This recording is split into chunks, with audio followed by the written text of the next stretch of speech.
Hi, welcome to our collective online experience. So glad that you have taken time to be with us today, together with community from all over the world. So, as you tune in right now, we also want to encourage you to follow us and subscribe to our YouTube channel to receive more updates. So, sit back, relax, and enjoy the online experience. I want to dive into a particular story in the scriptures that has always fascinated me. It's a peculiar story about four men with leprosy in a moment of incredible desperation. And I think it really fits into the moment that we're experiencing right now. Let me read it. It's in 2 Kings chapter 7, beginning in verse 3. Now there were four men with leprosy at the entrance of the city gate. They said to each other, "Why stay here until we die? If we say, we'll go into the city, the famine is there and we will die. And if we stay here, we will die. So let's go over to the camp of the Arameans and surrender. If they spare us, we live. If they kill us, then we die." At dusk, they got up and went to the camp of the Arameans. When they reached the edge of the camp, no one was there. For the Lord had caused the Arameans to hear the sound of chariots and horses and a great army. So they said to one another, "Look, the king of Israel has hired the Hittite and the Egyptian kings to attack us." So they got up and fled in the dusk and abandoned their tents and their horses and their donkeys. They left the camp as it was and they ran for their lives. The men who had leprosy reached the edge of the camp, entered one of the tents and ate and drank. Then they took silver, gold, and clothes and went off and hid themselves. They returned and entered another tent and took some things from it and hid them also. Then they said to each other, "What we are doing is not right. This is a day of good news, and we are keeping it to ourselves. If we wait until daylight, punishment will overtake us.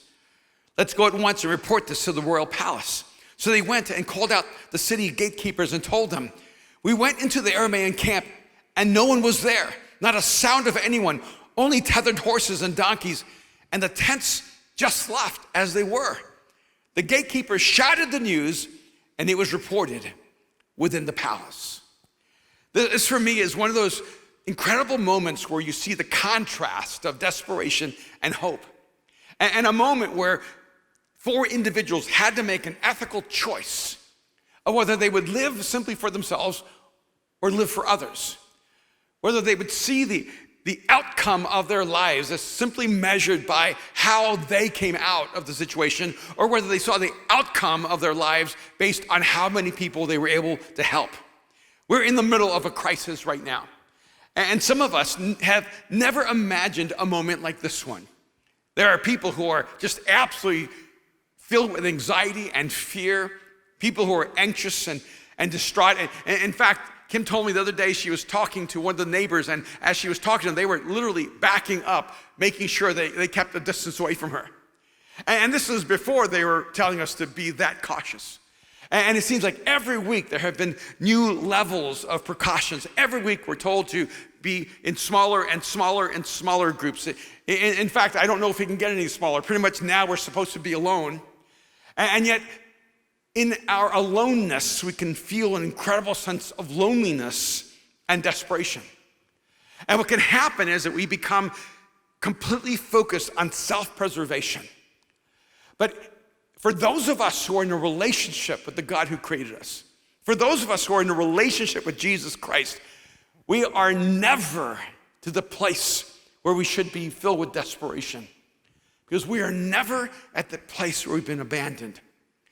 And when we have hope, and when we found a reason to live, when we found purpose and intention, when we can see the light in the middle of the darkness, we cannot wait till tomorrow to bring hope to other people. There's no waiting for daylight when people are struggling in the darkness. Now let's just go back to the beginning. It says, now there were four men with leprosy, which, by the way, is a terrible way to tell your life story. If you feel like you're in a really bad place, imagine if your story began with, "And there were four men with leprosy." At the entrance of the city gate. In other words, they were outside of the city gate, but they were not allowed inside the city gate. It's not that they were not known. They probably had family inside the city gates. They probably had friends inside the city gates. In fact, there was probably a time in their life where they were allowed and permitted to be a part of the life of the society inside the city gates, but now they're outside of the protection of the city. And they're outside because they're lepers, and so the city has pushed them out because they're afraid they're going to contaminate everyone else. Does anything sound familiar here? They said to each other, why stay here until we die? I love the optimism here. You have any friends who are just inherently really pessimistic? People who always think it's going to be the worst case scenario. People who are always telling you it's going to go downhill from here. In fact, I cannot tell you how many people have emailed my wife, have texted my wife, have emailed me, have texted me, telling me it's going to get worse. It's going to get worse. And now this is going to happen. Now this is going to happen. Now this is going to happen. And here's the problem. When people are always negative, sometimes they're right. See, sometimes they're exactly right. The worst thing happened. Things did get worse. And the worst thing that can happen to a negative person is for their view to be validated, because now they're convinced that every negative thought they have is going to become the future. And so they open up with saying, why stay here until we die? They assess their situation. It was an honest, reasonable assessment of their condition. There were 4 lepers in a time of war, in a time of famine. Even the healthy were at risk. How in the world were these 4 lepers going to survive this time of famine? So they made a decision. If we do nothing, it's over for us. Why stay here until we die? Now, I'm not sure which one of the 4 of them actually assessed it this way, but I just love this assessment. Verse 4, if we say, we will go into the city, the famine is there, and we will die. And so now the city that was protecting themselves from the lepers, they cannot protect themselves from the famine. And so if we go into the city, we're just going to die with them. And if we stay here, we will die. So let's go over to the camp of the Aramaeans and surrender. If they spare us, we live. If they kill us, then we die. Somehow, I don't know if that's the most compelling vision for our future. But I do want you to notice that in the middle of this, there's something really powerful. Because in it, you discover the courage of desperation. There's this beautiful place where we can actually get to in our life in the middle of a crisis, where we finally realize, wait a minute, if I do nothing, it's not going to go well. And if I make this choice or this choice or this choice, maybe none of it's going to go well. But what I need to do is I need to find the courage to move forward, because staying the same is no longer optional. You know, sometimes it's actually living in safety and security that is the end of us. That is the death of us. Because when we're safe, when we're secure, when we have that job we hate or have that life that is so monotonous and empty, we don't do anything about it because, well, we're not at risk. We can just keep on existing and existing and existing. There's something incredibly freeing and powerful about coming to that place of desperation where you finally decide, there's no point in staying here, because if I stay here, I'm going to die. And so I need to actually make a decision that looks like courage, but it's actually desperation. Have you ever found the courage of desperation in your life? That moment you realize, I don't have anything to lose, so I have everything to gain. I look at this moment and I see the paralysis all around me. I see people who are really genuinely terrified. And I don't know why, but I have this internal sense of even excitement, knowing, this is the moment where courage defines itself. This is the moment where faith actually elevates. This is the moment where when you are fully alive, you're not just existing, and you can be such a light in the middle of all the darkness, but there's just no waiting for daylight. You need to step into your faith, into your courage right now. I love his summary. If they spare us, we live. Otherwise, it's the same outcome as everything else. I wonder what God would have to do to get you to leave simply surviving, to choose to start thriving. What would God have to do to shake up the world, to shake up your life, to become dissatisfied with existing, to insist on living? Are you yet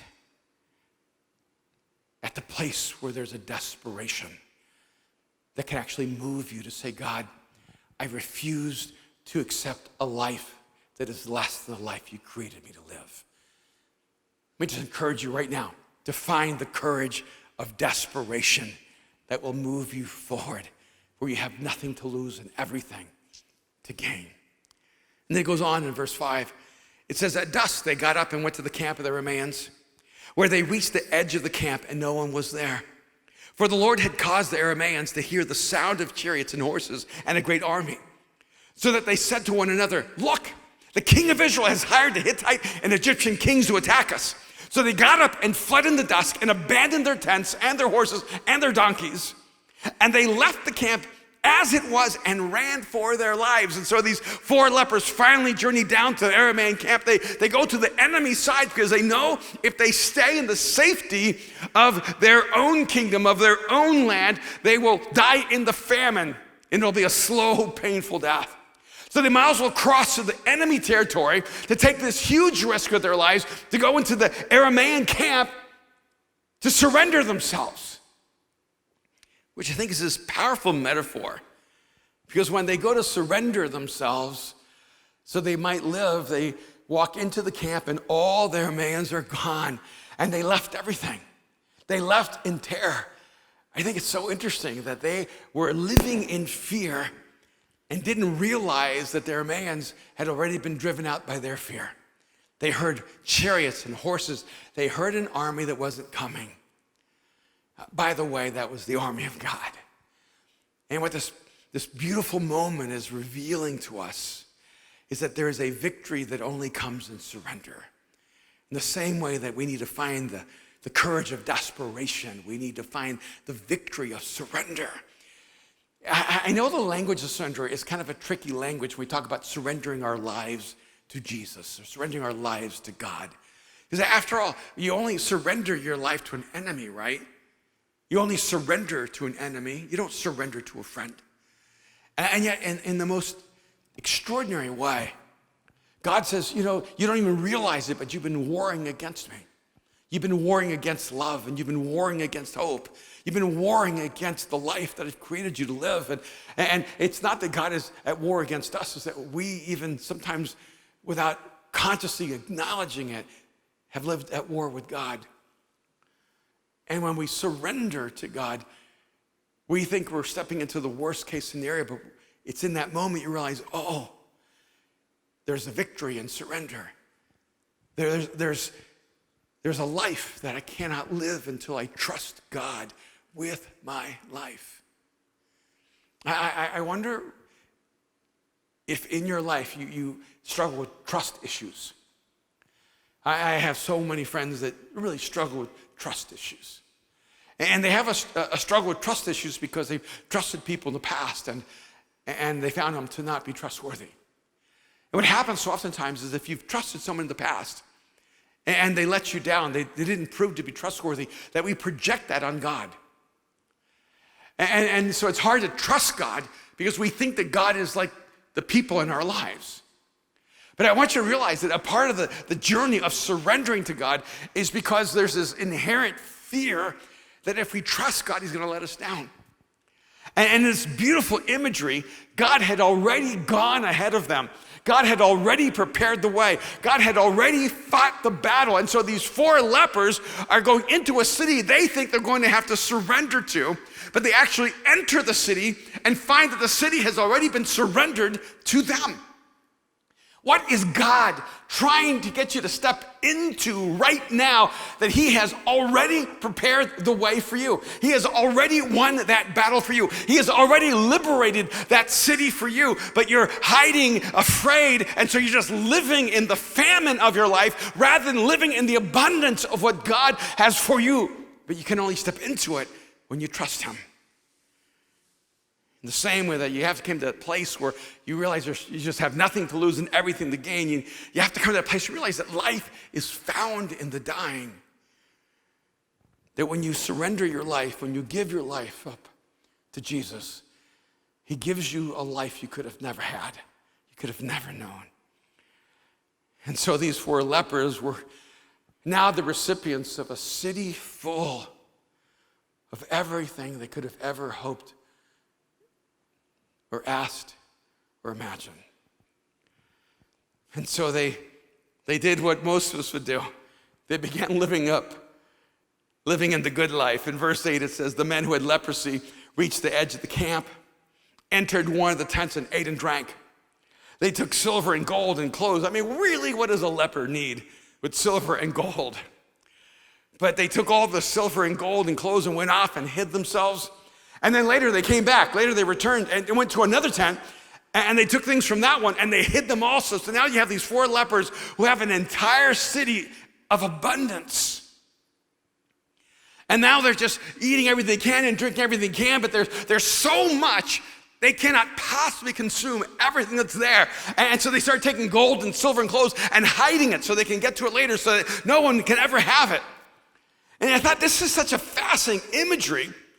Because so what happens so oftentimes when we have a relationship with God is that we actually step into this peculiar place that I would call the abundance of favor, where God just seems to show up in your life and so many good things happen. And at first it can almost confuse you into a false conclusion that God is pouring things into your life just so you can have more and more and more. And we end up living our lives like these 4 lepers in this city where there's more than they can ever have. Look, if God is working in your life right now, and God has given you so much, and he's poured so much into you, and there's a whole spectrum of people who have a relationship with Jesus, and some people are struggling every single day just to pay the bills, just to make it through the week. And there are others who have so much, and they have so much abundance. But I don't want you to think for 1 minute that favor on your life is so that you can have so much more than everyone else. It's so that you can actually become more generous than everyone else. I saw this interesting contrast. The person wrote this fable, and they said, the problem is when someone gives you $10 and then someone else gives you $20, you tend to trust the person who gave you $20. But if you knew that the person who gave you $10 only had $10 and the person who gave you $20 had $200, would that change your perspective? And I thought this is so interesting. Because so oftentimes when we receive, we actually don't hear that as a mandate from God to be generous. So we're in a time of genuine crisis. I've heard estimates that we may face up to 20% unemployment, even if it's 5% or 10% or 15%. We have a time of genuine social crisis and concern. We have people who are losing their jobs everywhere. And I don't know if there's a better application or question to ask is, are you sitting in the abundance of all this favor and you are still just hoarding it for yourself and thinking that somehow God has been good to you just because he loves you more rather than because he trusted you with everything that you've been given? When you have more, you've been trusted with more. You've been trusted with more responsibility. And by the way, you've been trusted with more opportunity. And that to me is an incredible gift. What would you do if God gave you an entire city of wealth? Would you keep it to yourself? Would you hoard it? Would you just focus on self-protection and self-pleasure? Or would you eventually begin to ask the question, why would God give me so much and others so little, except that maybe God wants to use me as an instrument of good? And so the passage goes on in verse 9. It says, then they said to each other, what we're doing is not right. This is a day of good news, and we are keeping it to ourselves. If we wait until daylight, punishment will overtake us. Let's go at once and report this to the royal palace. So they went and called out to the city gatekeepers and told them, we went into Erwin camp and no one was there, not a sound of anyone, only tethered horses and donkeys, and the tents were left just as they were. So we have found a city of great wealth, and we are morally obligated to tell you that you don't have to live in this famine, that you can come and live and share in the abundance. And the gatekeepers shouted the news, and it was reported within the palace. And by the way, the king didn't trust it. He didn't believe them. He thought it was a trap. It took some effort before he was willing to risk leaving the gates, stepping outside of the walls, stepping beyond the famine, and stepping into the provision that God had for them. Now, I wonder how many of us right now need to step into the courage of desperation and the victory of surrender and the abundance of favor so that we can actually move into the generosity of grace. So what this moment gives us is an opportunity to share with the world what we have so much of. And you might be here going, well, yeah, but I don't really have any money, and or I'm out of a job, or this crisis has just absolutely wrecked us. But if you have a relationship with Jesus, you have an abundance of grace to give. You do. You have an abundance of joy, an abundance of hope. You have abundance of encouragement. Don't let anyone or any circumstance convince you that you do not have so much to give to the world. Because right now, somebody may just need compassion. See, right now, there may be someone who's just so afraid and they're isolated and alone, and what they need from you is just a call. They just need a text or an email. They just need you to reach out and ask them, are you doing okay? See, some people just need just a small dose of compassion and kindness. They just need some tenderness and some gentleness. So there's somebody out there right now who just needs some forgiveness. They need a second chance. They need someone who believes in them again. There are people in your life right now, and they just need some hope, and they just need some encouragement. They just need to believe they can get through this moment. They need to know that the future is going to be better than this, that tomorrow is going to be better than today, and that we have the resilience and the strength to overcome this crisis. Don't believe for 1 second you do not have what the world needs most. 4 lepers, because they were so desperate, they decided to just step into a future they couldn't imagine. 4 lepers who became the source of all, not just the wealth, but all the hope that an entire people desperately needed. 4 lepers understood the ethics of sharing, of caring, of giving, of generosity. 4 lepers who came to the realization, we cannot keep this to ourselves. If we wait until daylight, no, we cannot wait until daylight to share such good news. It's crazy, but this moment becomes the kind of moment where people begin to ask questions like, where is God? These are the kind of moments where people begin to ask deep, meaningful questions. And who's going to be there to let them know, hey, I want you to know there's really good news in the middle of this. Because in the middle of famine, if you're feasting on the hope that Jesus brings and the love that Jesus brings and the life that Jesus brings, and you're keeping it to yourself, how in the world will we ever explain that? That we waited for daylight to bring hope to people who are desperately afraid. You may be listening right now, and you feel like your life is just a famine. You feel like you can't find hope. It's hard to breathe.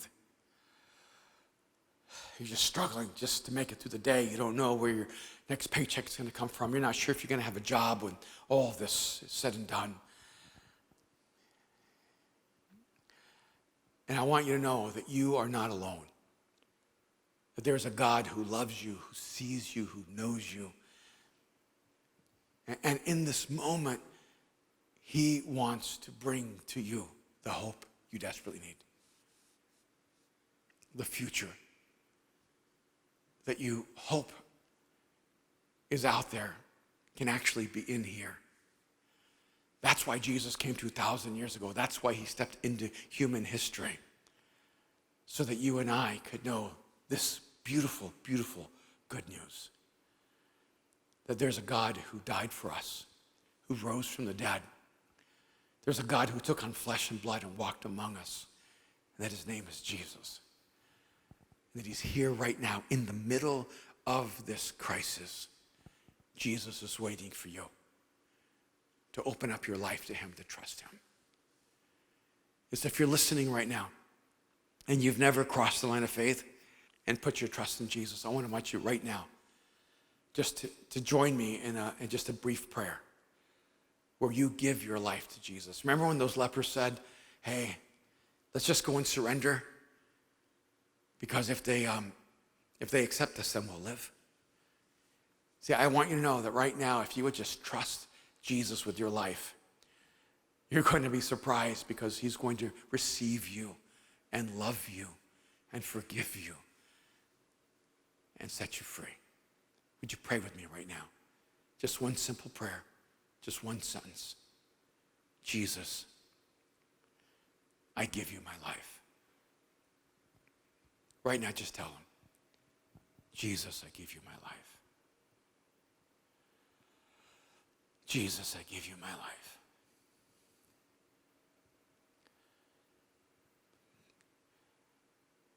In this moment, wherever you are, just pause and take a deep breath and recognize that God is with you. There is no famine that God cannot take you through. No crisis that God will not show you the way. No darkness where he will not bring a light. So wherever you are right now, I want you to find, maybe it's just the courage of desperation. Let it begin there. Say, God, I just need you. I cannot do this alone. I need you in my life. Then for those of us who are in a relationship with Jesus, man, there's no waiting for daylight. This is your moment. This is your moment to share love. This is your moment to share hope. This is your moment to share life. This is your moment to share who Jesus is in your life. Because in this moment of crisis, people are searching for God, and you're supposed to point the way.